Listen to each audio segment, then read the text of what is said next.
Hello दोस्तों, good morning. स्वागत है एक बार फिर से आप सभी का एमसीटी एजुकेशन में। दोस्तों आज है 11 सितंबर। आज की वीडियो में हम लोग बात करेंगे 11 सितंबर 2021 के करंट अफेयर के सभी इंपॉर्टेंट क्वेश्चंस के बारे में।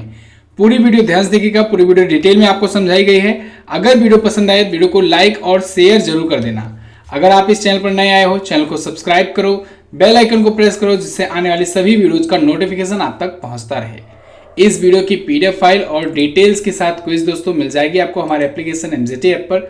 तो गूगल प्ले स्टोर पर आपको जाना है और एमजीटी एप्लीकेशन लिख करके सर्च करना है। फ्री में स्टडी मटेरियल्स दोस्तों अवेलेबल हैं। बहुत सारी चीज़ें इसमें नई नई अपडेट कराई गई हैं। आप इनको जाकर के अभी रीड कर लीजिए, बहुत ही ज़्यादा इंपॉर्टेंट है आपके एग्जाम के पॉइंट ऑफ व्यू से।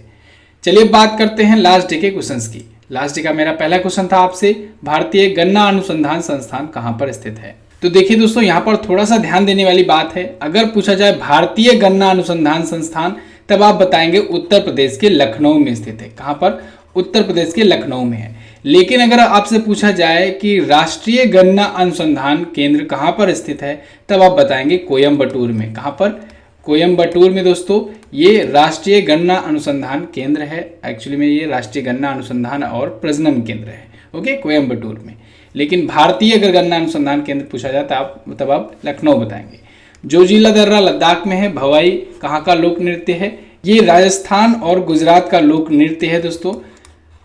मोस्टली ये राजस्थान में ही मनाया जाता है, पश्चिमी राजस्थान में, ठीक है। लोक नृत्य वहां पर होता है। गुजरात में भी कुछ क्षेत्रों में ये होता है, ठीक है। सुचेता दलाल की कौन सी पुस्तक है? The scam. चलिए बात करते हैं आज के दिन के पहले क्वेश्चन की। आज का हमारा पहला क्वेश्चन है, हाल ही में किस राज्य सरकार ने वतन प्रेम योजना शुरू की?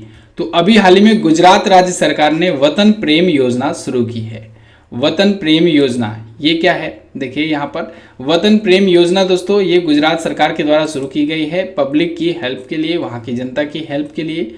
इसके तहत जो जनता होगी, जनता को इन्वॉल्व किया जाएगा राष्ट्र हित के मामलों में, जिससे वो परियोजनाएं जो होती हैं, जो प्रोजेक्ट्स होते हैं, उनकी वो देखरेख भी कर सकें, सरकार की भी मदद कर सकें। अगर वो इन्वेस्टमेंट करना चाहते हैं तो इन्वेस्टमेंट भी कर सकते हैं इन प्रोजेक्ट्स वगैरह में, ठीक है। इस योजना को 1000 करोड़ की लागत से बनाया जा रहा है और इसके तहत दिसंबर 2022 तक का लक्ष्य रखा गया है कि जो अनिवासी गुजराती हैं, यानी कि ऐसे गुजराती जो गुजरात के नहीं हैं और गुजरात में आकर के रहते हैं, इनके साथ संयुक्त रूप से एक सार्वजनिक कल्याण परियोजनाओं को शुरू किया जाए। कल्याणकारी परियोजनाएं जो हैं उनको शुरू किया जाए, ओके। तो इसमें 40% जो कंट्रीब्यूशन होगा ये राज्य सरकार का होगा, गुजरात सरकार का होगा, और आम जनता का भी 60% योगदान इसमें रहने वाला है वतन प्रेम योजना के तहत, ठीक है। तो इसमें भी डोनेट भी किया जा सकता है। क्लियर है? तो चाहे वो सोलर एनर्जी हो, चाहे वो मेडिकल हो, चाहे वो एजुकेशन हो, चाहे वो लॉ कैटेगरी हो, इन सब जगह पर जो भी प्रोजेक्ट आएंगे उसमें पब्लिक की भी भागीदारी हो सकेगी।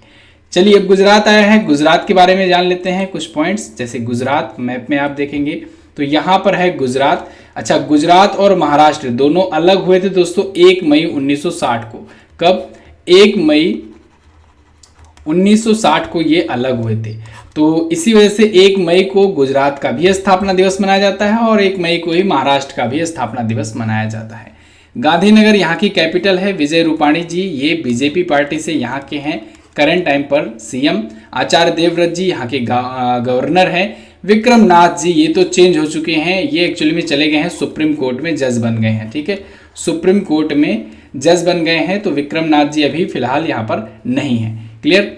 हमीरसर झील जो है यहाँ की झील है, कांकरिया झील, नल सरोवर, थोल झील, ये सभी यहाँ पर है। गिर नेशनल पार्क, वंशधार नेशनल पार्क और गरबा, डांडिया, रासलीला, ये सभी यहाँ के लोक नृत्य भी हैं। नेशनल पार्क तो आप जान ही गए। राजमहल, महेसाड़ा, ठीक है। अच्छा, एक है रानी की वाव। वाव कमेंट करके बताओ, रानी की वाव जो है ये गुजरात में जो है ये किस नोट पर छपी हुई है, इसकी तस्वीर, ठीक है। ये कमेंट करके आपको आज बताना है। 33 जिलों की संख्या है। विधानसभा में 182 सीटें हैं, लोकसभा में 26 और राज्यसभा में 11 सीटें जाती हैं यहाँ से। अब गुजरात आया है तो गुजरात से भी हम लोग कर लेते हैं थोड़ा बहुत रिवीजन, जो पिछले दिनों में क्वेश्चंस आए हैं। एक तो अभी घोषणा हुई है गुजरात की जो राजधानी है गांधीनगर, गांधीनगर में ही दोस्तों अगला डिफेंस एक्सपो होगा, ठीक है। गांधीनगर में क्या होगा? अगला डिफेंस एक्सपो होगा। डिफेंस एक्सपो होगा कब होगा? 2022 में होगा, मार्च महीने में। और ये 12वां संस्करण होगा। 11वां वाला कहाँ पर हुआ था? लखनऊ में हुआ था। ठीक है, विनीत कोठारी जी दोस्तों बनाए गए हैं गुजरात के अभी कार्यवाहक चीफ जस्टिस। ठीक है, एक और क्वेश्चन आया था, गुजरात के ही अभी सीएम विजय रूपाणी ने दोस्तों ई नगर नाम का मोबाइल ऐप लॉन्च किया था। ई नगर नाम का मोबाइल ऐप, तो ये भी आपको याद रखना चाहिए। चलिए अगला क्वेश्चन देखते हैं। हाल ही में कहां पर भारत का सबसे ऊंचा एयर प्यूरिफायर टावर का उद्घाटन किया गया? तो अभी हाल ही में चंडीगढ़ में दोस्तों एयर प्यूरिफायर जो कि भारत का सबसे बड़ा है, सबसे ऊंचा है, इसका उद्घाटन किया गया है। इसका उद्घाटन चंडीगढ़ में किया गया है। इमेज देख लीजिए, ये है कुछ इस प्रकार से है एयर प्यूरिफायर। एयर प्यूरिफायर का काम क्या होता है? ये एयर को प्यूरिफाई करता है, यानी शुद्ध करता है, वायु को शुद्ध करता है। ठीक है, तो वायु को शुद्ध करने के लिए एयर प्यूरिफायर लगाए जाते हैं।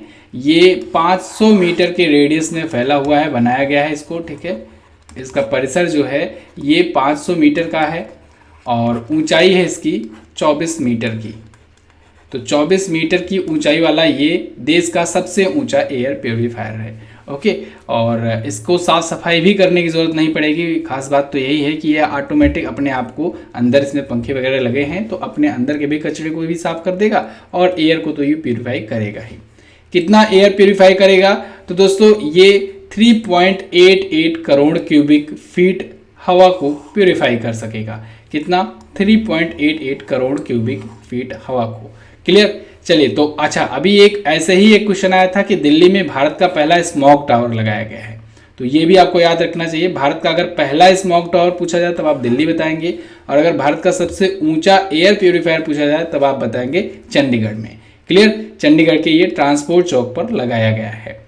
अब चंडीगढ़ आया है तो चंडीगढ़ के बारे में जान लेते हैं हम लोग। चंडीगढ़ से अभी एक न्यूज़ भी आई थी कि बनवारी लाल पुरोहित जी को यहाँ का नया लेफ्टिनेंट गवर्नर बनाया गया है। ठीक है, बनवारी लाल पुरोहित जी ये पंजाब के अब हो गए हैं गवर्नर। अभी तक ये तमिलनाडु के हुआ करते थे, तो पहले तो इनको पंजाब का दिया गया अतिरिक्त प्रभार, फिर बाद में इनको पंजाब में परमानेंट कर दिया गया। अभी कल की वीडियो मैंने आपको बताया। चंडीगढ़ यहाँ पर आप देखेंगे तो यहाँ पंजाब के पास में ही है। चंडीगढ़ एक केंद्र शासित प्रदेश है ये। ठीक है, झीलों में अगर बात करें तो सुखना झील यहाँ पर है। सुल्तानपुर नेशनल पार्क का थोड़ा सा हिस्सा चंडीगढ़ में भी आ जाता है। कालेसर राष्ट्रीय उद्यान ये भी थोड़ा सा पड़ जाता है। भांगड़ा और गिद्धा, देखिए ये है तो पंजाब का, लेकिन आप चंडीगढ़ में भी कह सकते हैं। चंडीगढ़ कैपिटल है। कहाँ कहाँ की कैपिटल है? ये हरियाणा की भी और पंजाब की भी कैपिटल है। कैपिटल कॉम्प्लेक्स, रॉक गार्डन यहाँ पर चर्चित स्थल हैं। क्लियर? अगला क्वेश्चन देखते हैं। अगला क्वेश्चन है, हाल ही में किस बैंक ने पीओएस डिवाइस वाइस पीओएस गो लॉन्च किया? तो अभी हाल ही में कर्नाटका बैंक ने दोस्तों वाइस पीओएस गो नाम का एक डिवाइस लॉन्च किया है, जो कि एक पीओएस डिवाइस है। पीओएस डिवाइस मतलब point of sale device. Point of sale device होता है। पॉइंट ऑफ सेल डिवाइस क्या होता है? आप जब किसी पर जाते हो, किसी दुकान पर जाते हो या फिर किसी मॉल में जाते हो, तो आपके सामने एटीएम को स्वाइप करने के लिए एक मशीन रखी जाती है, तो उसे पीओएस डिवाइस कहा जाता है। और सबसे पहली पीओएस डिवाइस जो है वो पेटीएम ने विकसित की थी आधुनिक तरीके से, एंड्रॉयड वाली। ठीक है, एंड्रॉयड पीओएस डिवाइस सबसे पहले पेटीएम ने लॉन्च किया था।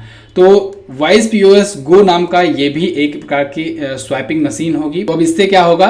इससे दोस्तों जो व्यापारी होंगे, चाहे वो एमएसएमई के व्यापारी हैं या फिर जो छोटे मोटे फुटकर विक्रेता हैं, वो अपने पास जब पीओएस डिवाइस रखे रहेंगे तो उनके पास जब भी कस्टमर आएंगे तो वो बहुत ही तेजी के साथ ट्रांजैक्शन कर सकेंगे। चाहे वो अपना कार्ड स्वाइप करके कर सकते हैं या फिर यूपीआई वगैरह करके, क्यूआर कोड स्कैन करके भी कर सकते हैं। ठीक है, तो इससे तेजी से ट्रांजैक्शन वगैरह होंगे। तो कर्नाटक बैंक ने इसे लॉन्च किया है। कर्नाटका बैंक के बारे में अगर बात करें तो स्थापना 1924 में हुई थी। इसका हेडक्वार्टर दोस्तों मंगलुरु में है। मंगलुरु अलग है, बेंगलुरु अलग है, ध्यान रखिएगा। एमडी और सीईओ है महाबलेश्वर एमएससी। क्लियर? चलिए अगला क्वेश्चन देखते हैं। हाल ही में सबसे अधिक फुटबॉल में गोल करने वाला खिलाड़ी कौन बना? या यूं कहें कि फुटबॉल में सबसे अधिक अंतर्राष्ट्रीय गोल करने का वर्ल्ड रिकॉर्ड किसने बनाया? तो वर्ल्ड रिकॉर्ड सेट कर दिया है दोस्तों क्रिस्टियानो रोनाल्डो ने। क्रिस्टियानो रोनाल्डो देखिए, इन्होंने Guinness book of world record में अपना नाम दर्ज करा दिया है। इनके नाम एक Guinness book of world record हो गया है सबसे ज़्यादा अंतर्राष्ट्रीय गोल करने के मामले में। इन्होंने 111 अंतर्राष्ट्रीय गोल कर दिए हैं और इन्होंने 109 अंतर्राष्ट्रीय मैचों में गोल करने का रिकॉर्ड तोड़ दिया है अली डेई का। अली डेई, याद रखिएगा, अली डेई का इन्होंने रिकॉर्ड तोड़ा है, जो कि ईरान के फुटबॉलर थे। इनके नाम बहुत दिनों से ये रिकॉर्ड था अली डेई के नाम, अब ये रिकॉर्ड फाइनली तोड़ दिया है क्रिस्टियानो रोनाल्डो ने। ठीक है, क्रिस्टियानो रोनाल्डो के बारे में बात करें तो दोस्तों ये पुर्तगाल के खिलाड़ी हैं। कहाँ के? पुर्तगाल के ये खिलाड़ी हैं क्रिस्टियानो रोनाल्डो। लियोनल मेसी की अगर बात करें तो लियोनल मेसी जो है दोस्तों, लियोनल मेसी ये कहाँ के हैं? लियोनल मेसी हैं अर्जेंटीना के। और अभी कल की डेली जीके टेस्ट की वीडियो मैंने आपको बताया था कि कोपा अमेरिका इन्होंने कप जिताया था, कोपा अमेरिका कप। ठीक है, कोपा अमेरिका कप किसने जिताया था? कोपा अमेरिका कप अर्जेंटीना को लियोनल मेसी ने जिताया था। ठीक है, और अर्जेंटीना ने ब्राज़ील को हराया। ये सभी फुटबॉल से रिलेटेड चीज़ें, इसको आपको याद रखना है। एक अभी हुआ था यूरो कप किसने जीता? इटली ने जीता है। ठीक है, तो ये रही और ज़्यादा डिटेल। 36 साल की उम्र में 111 गोल कर चुके हैं क्रिस्टियानो रोनाल्डो। फुटबॉल के ये खिलाड़ी हैं। फुटबॉल से संबंधित जो वर्ल्ड कप होता है उसको कहते हैं हम लोग फीफा वर्ल्ड कप कहते हैं। ठीक है, फीफा का फुल फॉर्म होता है federation international D football association. FIFA की स्थापना दोस्तों हुई थी 1904 में, और कहाँ पर हुई थी? पेरिस में हुई थी, फ्रांस में इसकी स्थापना। लेकिन इसका हेडक्वार्टर दोस्तों है ज्यूरिख स्विट्जरलैंड में है इसका हेडक्वार्टर। फीफा के करंट टाइम पर जो अध्यक्ष हैं वो है गियानी इन्फेंटिनो। कौन है? गियानी इन्फेंटिनो है इसके वर्तमान में अध्यक्ष फीफा के। वर्ल्ड कप के बारे में बात करें तो 2018 का भी वर्ल्ड कप हुआ था, तब फ्रांस ने जीता था। फ्रांस ने क्रोएशिया को हरा करके जीता था दूसरी बार। इससे पहले फ्रांस 1998 में जीता था, दूसरी बार जीता 2018 में, 20 सालों के बाद जीता था और क्रोएशिया को हरा करके।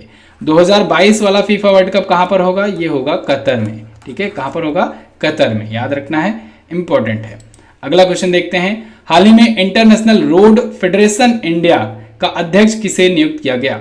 तो अभी हाल ही में international road federation of India का अध्यक्ष नियुक्त किया गया है दोस्तों सतीश पारेख को। सतीश पारेख ये आपको इमेज में दिख रहे हैं, इन्हें इंटरनेशनल रोड फेडरेशन इंडिया का अध्यक्ष नियुक्त किया गया है। ठीक है, ये अशोक बिल्डकॉइन के दोस्तों प्रबंध निदेशक हैं, यानी मैनेजिंग डायरेक्टर हैं सतीश पारेख, और इनको इंटरनेशनल रोड फेडरेशन इंडिया का अध्यक्ष बना दिया गया है।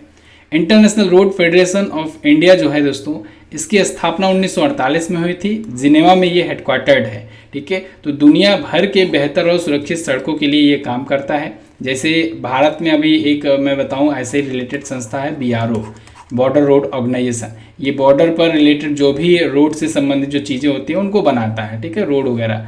तो ऐसे ही यहाँ पर ये जो वैश्विक सड़क सुरक्षा निकाय है, इंटरनेशनल रोड फेडरेशन है, इसका काम है दुनिया भर में सड़कों से रिलेटेड जो भी चीज़ें हों, बेहतर सुरक्षा, बेहतर सिक्योरिटी वगैरह या एडवांस फीचर्स वगैरह प्रोवाइड करवाना। ठीक है, तो इसने नियुक्त किया है अभी हाल ही में अशोक बिल्डकॉइन के MD को अपना अध्यक्ष इंडिया के लिए। ठीक है, अगला क्वेश्चन देखते हैं। हाल ही में किसी एग्जिम बैंक का नया MD नियुक्त किया गया? तो एग्जिम बैंक की नई MD नियुक्त की गई दोस्तों भूपेंद्र बंगारी। एक्चुअली में इनका पूरा नाम है हर्षा भूपेंद्र बंगारी।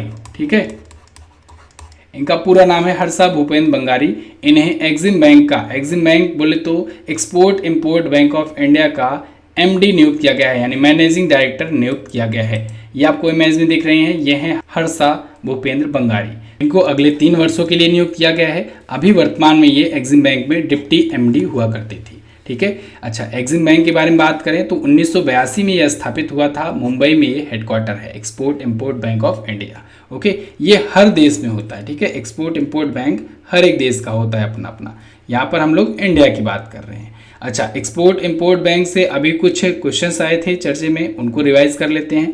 जैसे अभी वित्त मंत्रालय के द्वारा दोस्तों उभरते सितारे फंड लॉन्च किया गया था। क्या लॉन्च किया गया था? उभरते सितारे फंड। तो उभरते सितारे फंड जो था वो एग्जिम बैंक की सहायता से ही निर्मला सीतारमण जी ने लखनऊ में लॉन्च किया था। कहाँ पर? लखनऊ उत्तर प्रदेश में लॉन्च किया था। इसके अलावा दोस्तों अभी एग्जिम बैंक ने मॉरिशस को, किसे? मॉरिशस को 100 मिलियन की अमेरिकी डॉलर की US डॉलर की सहायता राशि की घोषणा की थी भारत वाले एग्जिम बैंक ने। ठीक है, मॉरिशस को सहायता की थी। तो ये 2 पॉइंट भी आपको याद रखने चाहिए। अगला क्वेश्चन, ओडिशा राज्य सरकार ने किस पैरालंपिक गोल्ड विजेता को 6 करोड़ रुपए दिया? तो अभी हाल ही में ओडिशा राज्य सरकार ने दोस्तों प्रमोद भगत जी जो कि ओडिशा के ही हैं, बैडमिंटन के खिलाड़ी हैं, इनको 6 करोड़ रुपए दिया है। ये दोस्तों अभी पैरालंपिक जो हुआ था, टोक्यो पैरालंपिक 2020 जो हुआ था, इसमें इन्होंने गोल्ड मेडल जीता था, बैडमिंटन में इन्होंने जीता था। तो यहाँ पर देख लीजिए प्रमोद भगत जी हैं, इनको 6 करोड़ दे रहे हैं नवीन पटनायक जी। नवीन पटनायक ये सीएम हैं, कहाँ के? उड़ीसा के सीएम हैं और 5 बार से ये सीएम है, लगातार 5 बार से सीएम है, चीफ मिनिस्टर हैं उड़ीसा के। ओके, अब उड़ीसा आया है तो उड़ीसा देखिए मैप में है कहाँ पर, उड़ीसा देखेंगे आप तो यहाँ पर है उड़ीसा। ठीक है, उड़ीसा दोस्तों 1 अप्रैल 1936 को स्थापित हुआ था, इस वजह से 1 अप्रैल को मनाया जाता है उड़ीसा स्थापना दिवस या उत्कल दिवस इसे कहते हैं। क्या कहते हैं? उत्कल दिवस भी कहते हैं, ये भी आप याद रख सकते हैं।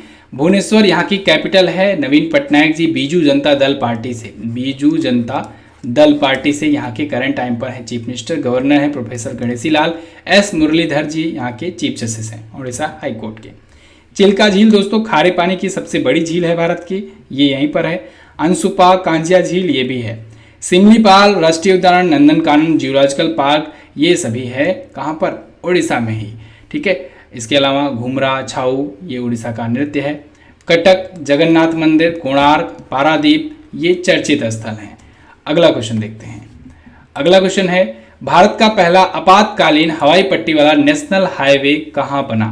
देखिए आपातकालीन हवाई पट्टी वाला, इमरजेंसी हवाई पट्टी वाला, एयर स्ट्रिप वाला दोस्तों नेशनल हाईवे यहाँ पर पूछा गया है। नेशनल हाईवे बना है कहाँ पर? जालौर में, जालौर राजस्थान में। राजस्थान के जालौर में दोस्तों ये भारत का पहला आपातकालीन यानी इमरजेंसी हवाई पट्टी वाला पहला बन गया है नेशनल हाईवे। ध्यान रखिएगा, आपने एक्सप्रेस वे सुने होंगे।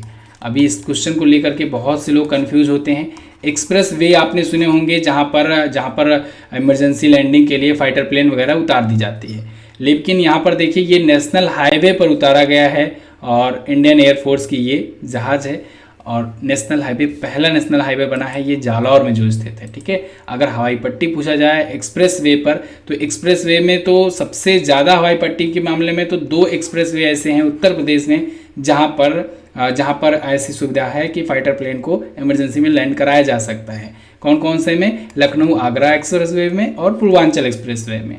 तो उत्तर प्रदेश 2 एक्सप्रेस वे वाला पहला राज्य है, इकलौता राज्य है। ठीक है, लेकिन यहाँ पर बात हो रही है नेशनल हाईवेज की। तो नेशनल हाईवे पर देश की पहली आपातकालीन हवाई पट्टी बनाई गई है राजस्थान के जालौर में। ये भारतमाला प्रोजेक्ट के तहत बनाई गई है, भारतमाला प्रोजेक्ट का ही ये भी हिस्सा है। क्लियर है? अच्छा दोस्तों, एसएससी जीडी का कोर्स आया हुआ है। अगर आपने इस कोर्स को नहीं लिया है तो आप इसे जाकर के ले सकते हैं। अब समय बहुत कम बचा है, डेट अनाउंस हो चुकी है। जब डेट अनाउंस हो चुकी है, सब्जेक्ट ज़्यादा हैं तो आपको ज़्यादा तैयारी भी करनी होगी। ऐसे में आप इस वीडियो कोर्स को अगर लेते हैं तो आपको हर एक सब्जेक्ट पूरा क्लियर कराया जाएगा, अच्छे से कवर कराया जाएगा, सबकी डिटेल वाली नोट्स दी जाएगी, आप जाकर के देख सकते हो। हिंदी और इंग्लिश दोनों लैंग्वेज में नोट्स अवेलेबल हैं। हर एक महीनों की करंट अफेयर की ई बुक दी जाएगी जब तक आपका एग्जाम नहीं हो जाता। इसके अलावा दोस्तों आप 100 रुपये का और डिस्काउंट पा सकते हैं इस कूपन कोड को यूज करने पर। 2 साल तक आप इस कोर्स को एक्सेस कर सकते हैं, यानी कि 2 सालों तक कोई सा भी आपका एग्जाम आता है इसके आसपास के लेवल का तो आप उसे एक्सेस कर सकते हैं। मान लीजिए भगवान ना करे इस बार अगर थोड़ी बहुत रैंक कम हो जाती है, अगर आपकी एसएससी जीडी का कोर्स एसएससी जीडी आप क्वालिफाई नहीं कर पाते हैं तो अगली साल भी आप सेम कोर्स से ही एक्सेस कर सकते हैं। अपडेटेड मटेरियल आपको अगले साल भी दे दिए जाएंगे क्योंकि 2 साल की वैलिडिटी है। ठीक है, तो आप इसका फ़ायदा उठा सकते हैं। लॉन्ग टर्म के लिए सोच करके डिसीजन लीजिए। एमजेटी ऐप पर जाइए और इस कोर्स को परचेज कीजिए। इसके अलावा आप वन लाइनर देख सकते हैं। 2350 वन लाइनर का ये करंट अफेयर ई बुक है। जनवरी से सितंबर 2021 तक की फटाफट तैयारी के लिए आप इसे यूज कर सकते हैं। MZT 20 कूपन कोड आपको यूज करना है। इसके लिए आपको ये ई बुक मिल जाएगी सिर्फ और सिर्फ 49 रुपये में। अगला देखते हैं, IOC ने किस देश को वर्ष 2022 तक के अंत तक निलंबित कर दिया है? IOC यानी इंटरनेशनल ओलंपिक कमेटी। तो इसने दोस्तों उत्तर कोरिया को नहीं, नॉर्थ कोरिया को 2022 तक के अंत के लिए यानी 2022 तक के लिए निलंबित कर दिया है। अब देखिए इससे घाटा क्या हुआ। घाटा ये हुआ कि 2022 में दोस्तों बीजिंग ओलंपिक होना है। आप सबको पता है बीजिंग ओलंपिक शीतकालीन वाला जो होगा ओलंपिक वो वहीं पर होगा 2022 में। तो जब ये 2022 के अंत तक निलंबित कर दिया गया है, यानी कि साफ साफ अगर कहें तो ये अब ओलंपिक नहीं खेल पाएंगे बीजिंग वाला। 2022 में जो बीजिंग ओलंपिक होना है इसमें अब उत्तर कोरिया पार्टिसिपेट नहीं कर पाएगा। कारण क्या है? क्यों इस पर बैन लगाया गया है, क्यों इसको निलंबित किया गया है? कारण ये है कि उत्तर कोरिया ने साफ साफ मना कर दिया था कि वो टोक्यो ओलंपिक में हिस्सा नहीं लेंगे।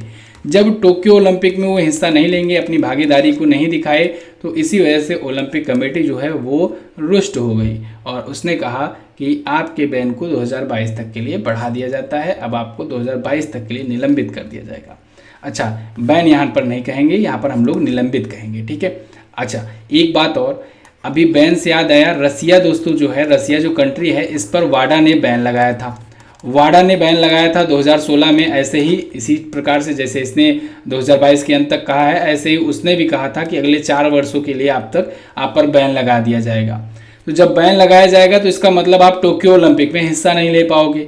वाडा ने लगाया था, वर्ल्ड एंटी डोपिंग एजेंसी ने। तो यहाँ पर रसिया ने भी चालाकी दिखाई कि इसने दोस्तों टोक्यो ओलंपिक में ROC नाम से और टोक्यो पैरालंपिक में RPC नाम से, यानी रशियन ओलंपिक कमेटी और Russian Paralympic committee, RPC ROC, इन दोनों नाम से अपनी कमेटियां उतार दी।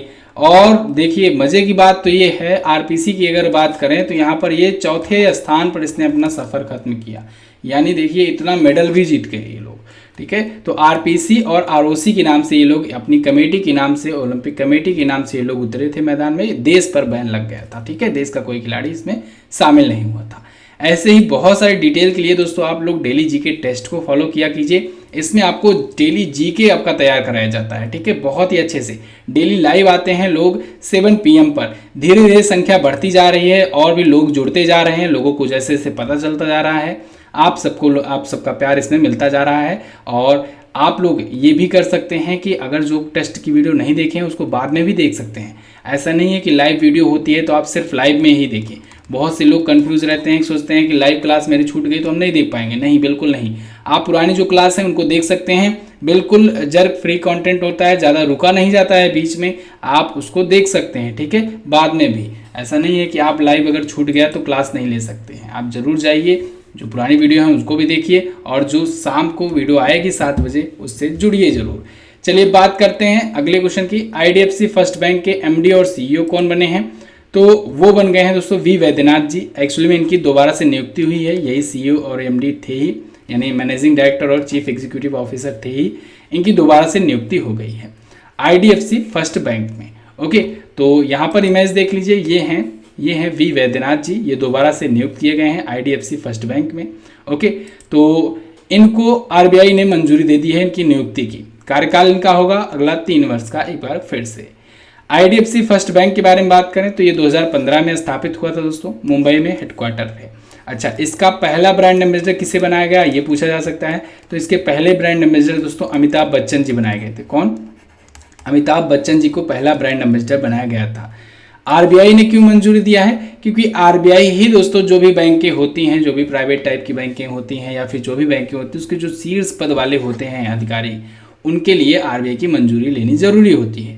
RBI ने अभी हाल फिलहाल में एक नियम भी लगाया है कि कोई भी ऐसे प्राइवेट बैंकों का MD और CEO का जो पद होगा वो 15 वर्षों से अधिक का लगातार का नहीं हो सकता है। ओके, तो बस दोस्तों ये तो थी हमारी आज के दिन की टॉप 10 करंट अफेयर की वीडियो। आई होप आपको वीडियो पसंद आई होगी। वीडियो पसंद आई है, वीडियो को लाइक कर दीजिए, शेयर कर दीजिएगा अपने दोस्तों के पास। अगर आपने चैनल को सब्सक्राइब नहीं किया है, चैनल को सब्सक्राइब कीजिए, बेल आइकन को प्रेस कीजिए, जिससे आने वाली वीडियोस का नोटिफिकेशन आप तक पहुंचता रहे। इस वीडियो की डिटेल्स के साथ, जैसे ही यहाँ पर डिटेल आपको दिया गया है, ऐसे ही डिटेल्स के साथ PDF आपको मिलेगी हमारे एप्लीकेशन पर। एप्लीकेशन पर जाना है आपको, यहाँ पर फ्री PDF सेक्शन में जाना है नीचे। इस सेक्शन में जाने के बाद आपको करंट अफेयर में जाना है और डेली करंट अफेयर में जाकर के आपको ये PDF डाउनलोड कर लेनी है। आपको गूगल प्ले स्टोर पर हमारा एप्लीकेशन मिल जाएगा। ई बुक लेना है तो आप ई बुक ले सकते हैं, ई बुक सेक्शन में जाकर, वीडियो कोर्स सेक्शन में जाकर वीडियो कोर्स ले सकते हैं। स्टडी मटेरियल में बहुत सारी चीज़ें नई अपडेट कराई गई हैं, आप जाकर के फ्री में इसको रीड कर सकते हैं। मॉक टेस्ट वीडियोज़ वगैरह सब कुछ इस पर अवेलेबल है। हिंदी का कोर्स आया हुआ है, हिंदी के कोर्स आप ले सकते हैं। UPSI, लेखपाल, इन सभी एग्जामों की तैयारी आप बेहतर तरीके से आप कर सकते हैं। बात करते हैं अब क्वेश्चन ऑफ द डे की। आज का पहला क्वेश्चन आपके लिए, पृथ्वी अवलोकन के लिए किस भारतीय रॉकेट का इस्तेमाल किया जाएगा? मान लीजिए अगर आपको अर्थ ऑब्जर्वेशनल सैटेलाइट लॉन्च करनी है इंडिया में, तो आप किस प्रकार की रॉकेट को लॉन्च करोगे? कल डेली जी के टेस्ट की क्लास में बहुत ही अच्छे से मैंने समझाया था आपको। भारत का सबसे बड़ा नेशनल पार्क कौन सा है? गरीबी हटाओ का नारा किस पंचवर्षीय योजना में दिया गया था? नाटो संगठन में कितने सदस्य देश हैं? ये सभी क्वेश्चंस कल की डेली जीके टेस्ट की क्लास से लिए गए हैं। ऐसे ही डिटेल कंटेंट जानने के लिए डेली जीके टेस्ट की क्लास को जरूर फॉलो कीजिए। मैं उसको बार बार इसलिए प्रमोट कर रहा हूँ क्योंकि दोस्तों डेली जीके टेस्ट बहुत ही यूनिक क्लास होती है, बहुत ज़्यादा डिटेल में उसमें बताया जाता है, तो आप उस क्लास को ज़रूर लीजिए। चलिए बस फिलहाल रखते हैं दोस्तों इतना ही वीडियो में। वीडियो को एंड तक देखने के लिए बहुत बहुत धन्यवाद। मिलेंगे अगले दिन की वीडियो में, तब तक के लिए नमस्कार, जय हिंद, वंदे मातरम।